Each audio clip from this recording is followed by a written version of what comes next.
আগামী বছর ফুটবল প্রেমীদের জন্য অপেক্ষা করছে এক ইতিহাস গড়া আসর। যুক্তরাষ্ট্র, মেক্সিকো ও কানাডার যৌথ আয়োজনে অনুষ্ঠিত হতে যাচ্ছে 2026 সালের ফুটবল বিশ্বকাপ। আর এবারের বিশ্বকাপ শুধু দল সংখ্যা নয়, পুরস্কার মূল্যের দিক থেকেও ভেঙে দিতে যাচ্ছে সব রেকর্ড। ফিফার পক্ষ থেকে জানানো হয়েছে, 2026 বিশ্বকাপের চ্যাম্পিয়ন দল পাবে প্রায় 550 কোটি টাকা বাংলাদেশি মুদ্রায়, যা এখন পর্যন্ত বিশ্বকাপ ইতিহাসে সর্বোচ্চ। বুধবার কাতারের দোহায় অনুষ্ঠিত ফিফা কাউন্সিল সভা শেষে এই তথ্য নিশ্চিত করা হয়।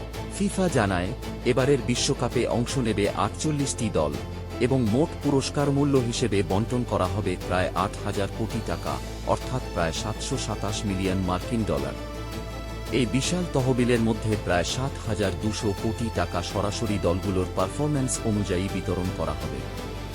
গ্রুপ পর্ব থেকেই বিদায় নেওয়া দলগুলো খালি হাতে ফিরবে না। তারা পাবে প্রায় 99 কোটি টাকা। বিশ্বকাপের রানার্স আপ দল পাবে আনুমানিক 360 কোটি টাকা, আর শিরোপা জয়ী দলের জন্য বরাদ্দ থাকবে সর্বোচ্চ 550 কোটি টাকা।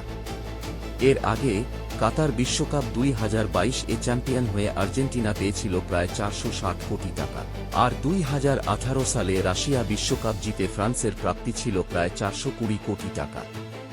সেই তুলনায় 2026 বিশ্বকাপের প্রাইজ মানি আরও এক ধাপ এগিয়ে। এদিকে বিশ্বকাপের টিকিট মূল্য নিয়ে সমালোচনার মুখে পড়লেও ফিফা জানিয়েছে, সাধারণ দর্শকদের জন্য সীমিত সংখ্যক টিকিটের দাম কমিয়ে রাখা হয়েছে প্রায় 600 টাকা, অর্থাৎ মাত্র $60। ফিফার দাবি, একদিকে টিকিটের দাম কিছুটা কমানো, অন্যদিকে পুরস্কার মূল্য বাড়ানোর মাধ্যমে বিশ্বকাপের আর্থিক ও প্রতিযোগিতামূলক গুরুত্ব আরও জোরালো করা হয়েছে। সবকিছু ঠিক থাকলে আগামী 11 জুন 2026 থেকে শুরু হবে বিশ্বকাপের মূল আসর।